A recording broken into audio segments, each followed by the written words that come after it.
Shalom, irmãos. É muito bom a gente estar mais uma vez aqui para louvar e engrandecer o nome do nosso Senhor e Salvador, Jesus Cristo. Nesta noite nós vamos ler o Evangelho segundo João, o capítulo 17, e eu convido vocês a abrirem as suas Bíblias em suas casas. Peguem suas Bíblias ou smartphones e abram junto comigo para ler João capítulo 17. Nós leremos do versículo 9 ao 23. João 17, do 9 ao 23. O texto diz o seguinte: É por eles que eu peço. Não peço pelo mundo, mas por aqueles que me deste, porque são teus. Todas as minhas coisas são tuas, e as tuas coisas são minhas, e neles eu sou glorificado. Já não estou no mundo, mas eles continuam no mundo, enquanto eu vou para junto de ti. Pai Santo, guarda-os em teu nome, o nome que me deste, para que eles sejam um, assim como nós somos um. Quando eu estava com eles, guardava-os no teu nome, que me deste. Eu os protegi e nenhum deles se perdeu, exceto o filho da perdição, para que se cumprisse a Escritura. Mas agora vou para junto de ti, e isto falo no mundo, para que eles tenham a minha alegria completa em si mesmos. Eu lhes tenho dado a tua palavra, e o mundo os odiou, porque eles não são do mundo, como eu também não sou. Não peço que os tire do mundo, mas que os guarde do mal. Eles não são do mundo, como também eu não sou. Santifica-os na verdade. A tua palavra é a verdade. Assim como tu me enviaste ao mundo, também eu os enviei ao mundo. E a favor deles eu me santifico, para que eles também sejam santificados na verdade. Não peço somente por estes, mas também por aqueles que vierem a crer em mim, por meio da palavra que eles falarem, a fim de que todos sejam um. E como tu, ó Pai, estás em mim e eu em ti, também eles estejam em nós, para que o mundo creia que tu me enviastes. Eu lhes transmiti a glória que me deste, para que sejam um, como nós o somos. Eu neles e tu em mim, a fim de que sejam aperfeiçoados na unidade, para que o mundo conheça que tu me enviaste e os amaste, como também amaste a mim. Vamos orar ao Senhor? Senhor nosso Deus, mais uma vez nós nos colocamos diante de Ti, pedindo que o Senhor fale através dessa palavra que foi lida, que o Senhor me use como instrumento para falar somente o que o Senhor quer. É isso que eu te peço, desde já agradecendo, porque o Senhor está na direção deste culto e na direção desta palavra. Em nome do Senhor Jesus, amém. Irmãos, no ano de 2016, eu fui pregar numa igreja que eu trabalhava em Itajubá. E na pregação, eu usei um exemplo que na verdade era uma hipótese, mas eu quis usar uma hipótese que não teria chance nenhuma de acontecer, pelo menos na minha mente. E essa hipótese que eu usei foi a seguinte: eu falei, imaginem se um dia vocês forem forçados a ficarem em suas casas, vocês não puderem sair por motivo algum, terem que ficar durante todos os momentos em suas casas, os seus relacionamentos, a sua vida social for diminuída drasticamente. E eu continuei a pregação. Mas eu receio que essa hipótese, que não tinha a menor chance de acontecer, acabou se tornando uma profecia, né? A palavra que eu falei acabou se tornando uma verdade posteriormente. Mas eu destaco porque eu usei essa hipótese como uma hipótese que não teria a menor chance de acontecer, pelo menos na minha mente. Tudo isso eu destaco porque nós temos vivido momentos que nós nunca esperávamos que passaríamos.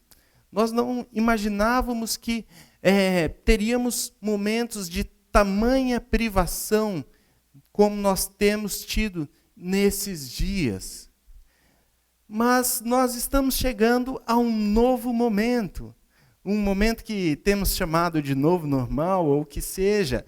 Nós estamos chegando em um momento em que as portas estão se abrindo e que o mundo será um novo mundo, uma forma diferente de ver o que nós vamos presenciar. Nós não sabemos exatamente como será este novo mundo, mas nós temos algumas expectativas sobre ele, sejam positivas ou negativas, mas nós estamos prestes a ver algumas mudanças, algumas drásticas, outras nem tanto, mas estamos chegando para um novo mundo. Junto a isso, nós temos também as cicatrizes que a pandemia nos deixou. Nós vemos que só em nossa igreja nós temos de 3 a 4 bebês que não conhecem o mundo sem ser um mundo de pandemia. Nós temos crianças que estão sendo afetadas por este momento tão difícil da nossa vida. E alguns especialistas dizem que essa pandemia vai deixar marcas por toda a história deles. Nós temos visto estatísticas de divórcio subindo drasticamente. Algumas pesquisas também têm falado que o vício em bebidas ou drogas aumentou muito durante esta pandemia. São todas coisas que têm nos assustado e talvez trazido para nós um medo do que nós temos pela frente. Mas eu quero ressaltar esse texto, porque nesse texto Jesus intercede, Jesus há aproximadamente 2000 anos, intercede por nós, intercede especificamente por nós, porque o versículo 20 fala, não peço somente pelos discípulos, mas também por aqueles que vierem a crer em mim, por meio da palavra que eles falarem. Ou seja, Jesus está intercedendo especificamente por mim, por você, por cada um de nós que temos crido no nosso Senhor e Salvador Jesus Cristo. E diante disso nós podemos descansar, porque nós sabemos que as orações de Jesus sempre são respondidas e ele continua intercedendo por nós junto ao Pai. Mas nós vemos todo esse contexto que está acontecendo aqui, nós vemos que Jesus está preparando os seus discípulos para a sua saída do mundo, para a sua morte. Desde o capítulo 13 até o capítulo 17, é um bloco em que Jesus está conversando com seus discípulos, preparando-os para esse momento e se despedindo deles. No capítulo 13, Jesus lava os pés dos seus discípulos, ensinando como eles deveriam servir as pessoas que viriam depois deles, como eles deveriam servir ao mundo. O capítulo 14, Jesus fala, olha, eu estou indo para junto do Pai, mas eu vou preparar lugar para vocês e depois eu vou levá-los para morar comigo junto ao Pai. E logo em seguida, Jesus fala, mas eu vou e vou deixar o Consolador, então vocês não ficarão sós. E aí no capítulo 15, Jesus orienta que eles não deixem de estar em Cristo, porque Cristo é a videira e nós somos os ramos, então nós devemos estar enxertados nessa videira que é Cristo. E então no capítulo 16, Jesus fala mais uma vez do Espírito Santo, que nos ensinaria todas as coisas, até mesmo aquelas que Jesus não falou na sua palavra, o Espírito Santo nos ensinaria. Então, depois de falar que Jesus está preparando um lugar para nós, que ele intercede por nós, depois de falar que o Espírito Santo está conosco, estaria conosco todos os dias, ele vem e faz uma oração ao Pai, entregando a vida dos seus discípulos, pedindo que o Senhor os proteja, que o Senhor cuide da vida deles. E é essa oração que nós vamos falar nessa noite. A oração sacerdotal, que seria um novo normal debaixo da proteção do Pai. E Jesus divide essa oração em 3 momentos. Um primeiro momento que nós não lemos, em que Jesus intercede por ele mesmo, pedindo que o Pai o glorifique, assim como ele glorificou o Pai, realizando toda a sua obra e tem glorificado ao Pai, levando aqueles que o Pai deu a ele até a salvação. E depois, Jesus começa a interceder pelos discípulos, especificamente pelos 11 que estão com ele naquele momento. E posteriormente, Jesus nos inclui. Lógico que nós sabemos que a oração pelos discípulos também é estendida a nós. Nós fazemos parte desta oração. E por isso nós vamos tratar especificamente dos versículos 9 ao 23, mais especificamente a oração que Jesus faz pelos seus discípulos e por nós. E nessa oração, Jesus faz alguns pedidos específicos ao Pai. O primeiro pedido é por proteção. Jesus pede que o Pai nos guarde. E o versículo 11 nos fala: já não estou no mundo, mas eles continuam no mundo, enquanto eu vou para junto de ti. Pai Santo, guarda-os em teu nome, o nome que me deste, para que eles sejam um, assim como nós somos um. Então nós estamos vendo Jesus pedindo ao Pai que guarde os seus discípulos, guarde no nome de Deus, guarde do mundo, e posteriormente ele fala para guardar também do maligno. E tudo isso para que sejamos um e nenhum de nós se perca. Nós temos a segurança de que o Pai nos guarda. Nós podemos ter essa certeza de que o Pai nos guarda, primeiro, porque o próprio Filho está intercedendo junto ao Pai. Jesus fala que antes de tudo que... Jesus fala no capítulo 15, que tudo que nós pedíssemos em seu nome, Ele nos daria. Mas agora é o próprio Filho que recebeu o nome do Pai, o nome pelo qual nós intercedemos ao Pai, Ele está pedindo diretamente ao Pai.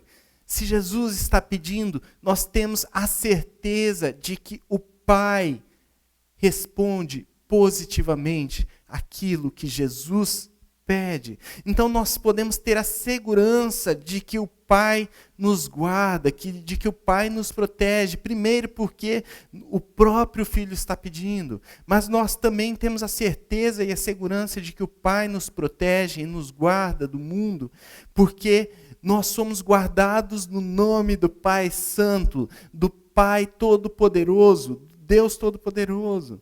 Nós vimos na semana passada o pastor Noedi pregando, e ele falou sobre o Salmo 91, e ele falou: à sombra do Senhor onipotente, nós descansaremos. Nós podemos descansar porque o Senhor é onipotente, Ele tem todo o poder, e Ele é que nos dá a proteção, Ele que nos protege em nossa vida, Ele nos protege do mundo, nos protege do maligno. Nós podemos ter essa garantia e essa segurança. Nós podemos também ter a segurança de que Ele nos protege, porque Deus zela pelo seu nome. Jesus fala, guarda-os em teu nome, o nome que me deste. Deus zela pelo nome dele, e Ele não quer ver o seu nome desonrado, e por isso Ele nos protege como o Senhor Jesus pediu, porque Jesus nos protegeu no nome que Deus o deu, o nome que é do Pai. E assim também o Pai nos protege, Ele guarda todos aqueles que são seus. Mas do que o Pai nos guarda? O texto fala, o versículo 11 mesmo, nos fala que pede para que Ele nos guarde no nome. E depois do versículo 12 ele fala, olha, quando eu estava com eles, eu guardava-os no teu nome, o nome que me deste, eu protegi, e nenhum deles se perdeu, exceto o filho da perdição, para que se cumprisse as Escrituras. Mas na verdade é no versículo 11 mesmo, não estou no mundo, mas eles continuam no mundo, enquanto eu vou para junto de ti. Pai Santo, guarda-os em teu nome. Desculpe, o versículo 11 mesmo nos fala de quem ele quer que nós sejamos protegidos, e é do mundo. O Pai quer nos guardar do mundo. Jesus pede ao Pai que nos guarde do mundo. Já não estou mais no mundo, eles estão. Do mundo perverso, o mundo que nós vivemos. E o versículo 14 fala que o mundo nos odeia porque nós não somos do mundo. E como o mundo demonstra esse ódio? Primeiro, nos tentando separar do amor de Deus, mas como a palavra de Deus nos fala em Romanos 8, não há nada que possa nos separar do amor de Deus. Mas também o mundo nos odeia quando tenta nos fazer conformar a Ele, tomar a forma do mundo, tomar o modelo que o mundo nos propõe. Mas nós temos a segurança de que somos guardados pelo nome do Pai, pela intercessão do Filho. E apesar de nós termos um mundo que nos odeia, Jesus não pede ao Pai que Ele nos tire do mundo. Pelo contrário, Ele pede que nos livre do mal, como está na nossa versão, no versículo 15. Mas a palavra ideal aqui seria do maligno, do diabo que vem para matar, roubar e destruir. Jesus pede ao Pai que nos proteja dele. Nós ficaremos no mundo até que Deus nos leve junto ao Pai, mas sempre estaremos sob a proteção de Deus contra o mundo e contra o maligno. Mas por que nós devemos ter essa proteção? Por que Jesus pede essa proteção ao Pai? O versículo 11 nos fala para quê? Ele fala, já não estou no mundo, e depois ele vai, Pai Santo, guarda-os em teu nome, o nome que me deste, para que eles sejam um. Jesus quer que o Pai nos proteja para que sejamos um. E no versículo 12, para que nenhum se perca. Porque Jesus fala, olha, quando eu estava com eles, guardava-os no teu nome, o nome que me deste. Eu os protegi e nenhum deles se perdeu, exceto o filho da perdição, para que se cumprisse as Escrituras. Aqui fala claramente de Judas, que a profecia falava que ele o trairia. Então, Jesus fala que nenhum deles se perderam, e a oração ao Pai é para que nenhum daqueles que foram dados a Jesus se percam, inclusive nós. Sobre sermos um, nós vamos falar um pouco mais à frente, porque a partir do versículo 20, Jesus dedica a esta unidade que Ele quer de nós. Mas também Ele fala que para que nós não sejamos separados da graça do nosso Deus. E, como eu disse, o diabo veio para roubar, matar e destruir, nos separar de Cristo. Mas Cristo veio para que nós tenhamos vida em abundância. E jamais seremos separados desse amor, o amor do nosso Deus Pai. Mas o texto nos fala ainda mais. Ele fala, Jesus pede na oração, além de proteção, ele pede também por santificação. O versículo 17, os versículos 17 e 19 nos falam sobre essa santificação. Jesus pede, santifica-os na verdade, a tua palavra é a verdade. E aí o versículo 19, e a favor deles eu me santifico, para que eles também sejam santificados na verdade. Jesus quer que nós sejamos santificados. E como nós somos santificados? Somos santificados por Deus, porque Jesus pede, santifica-os, pede para Deus que nos santifique. E por meio da sua palavra, santifica-os na verdade, a tua palavra é a verdade. E nós ainda somos santificados por intermédio do sacrifício de Cristo, porque o versículo 19 fala, a favor deles eu me santifico. E Jesus, nós sabemos que não teve pecado nenhum para se santificar, passar por um processo de santificação, que é o abandono do pecado. Mas esse texto, Jesus fala que ele se santifica, na verdade, é a ideia de separação. Jesus se separa para aquele momento do sacrifício, o momento em que ele se entregará para Jesus. Então, por isso que Jesus fala, a favor deles eu me santifico.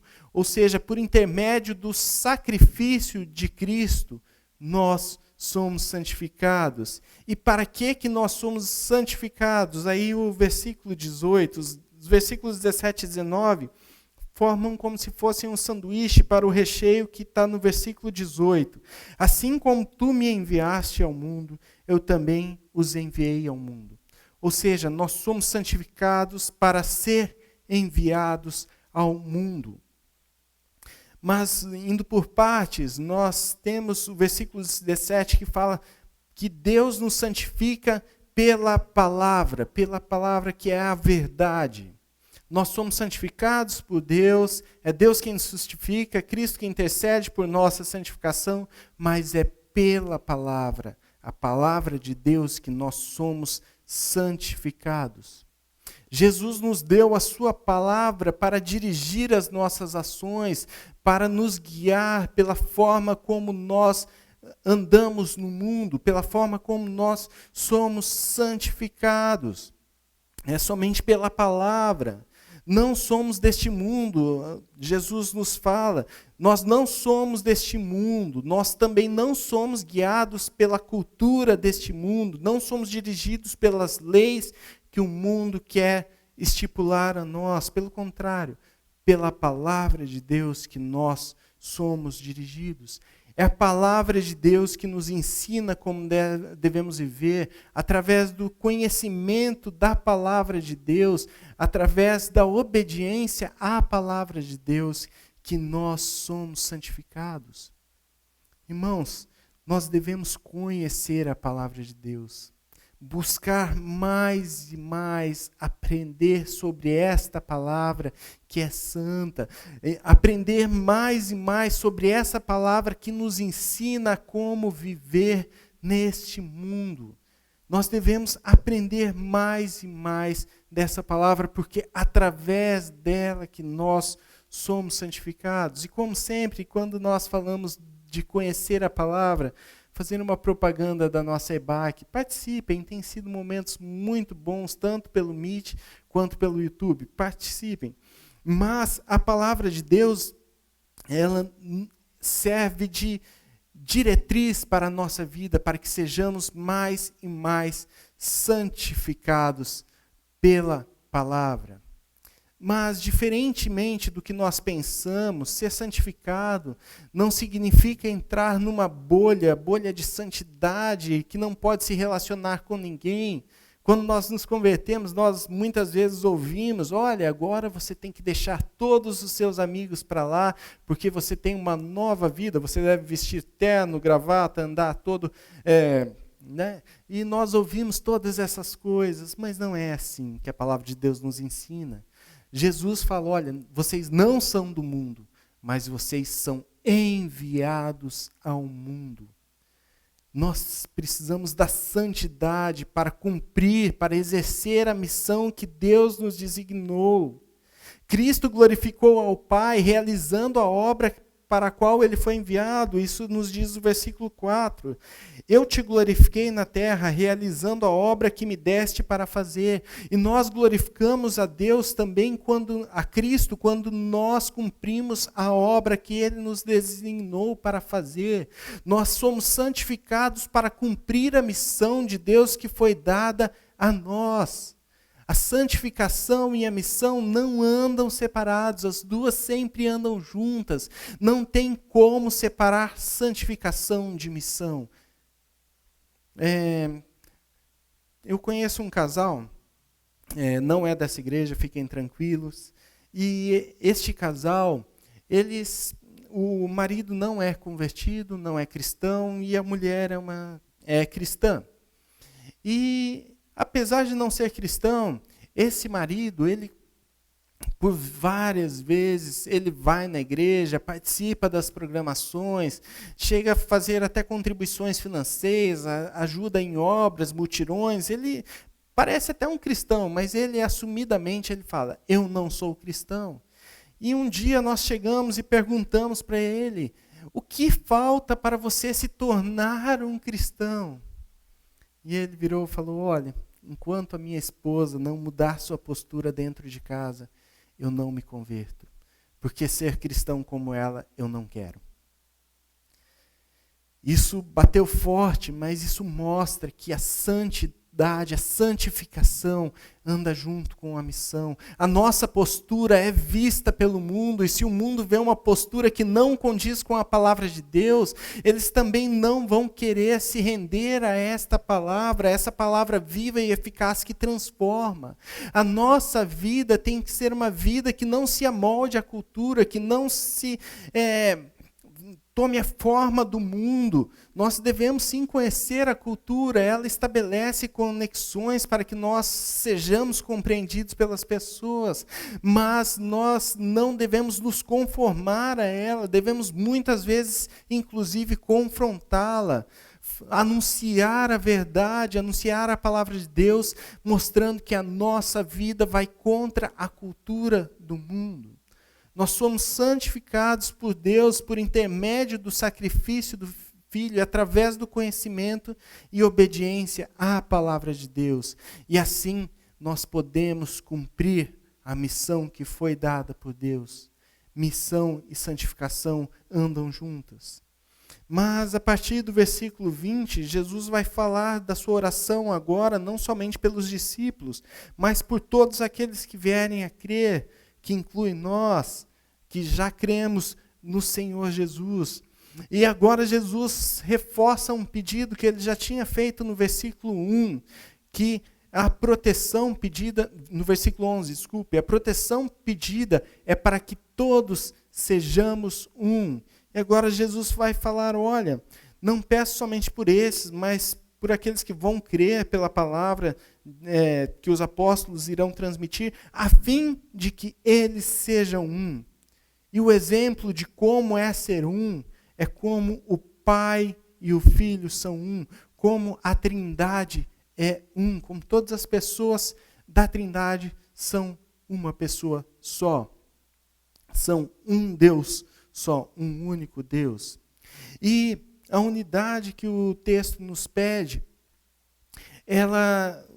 a ideia de que, a fim de que todos sejam um, a ideia deste ser, que aparece de seja, da palavra sejam, é uma ideia de constância, de que constantemente sejamos um, que essa unidade permaneça em todos os momentos, não só quando nós nos reunirmos ou quando nós estivermos juntos, mas mesmo à distância, nós devemos ser um, ter unidade de pensamento, unidade de ação, unidade de propósito, unidade frente ao mundo, tanto para a oposição ao que o mundo tenta nos impor como certo, mas também para a proclamação da palavra de Deus.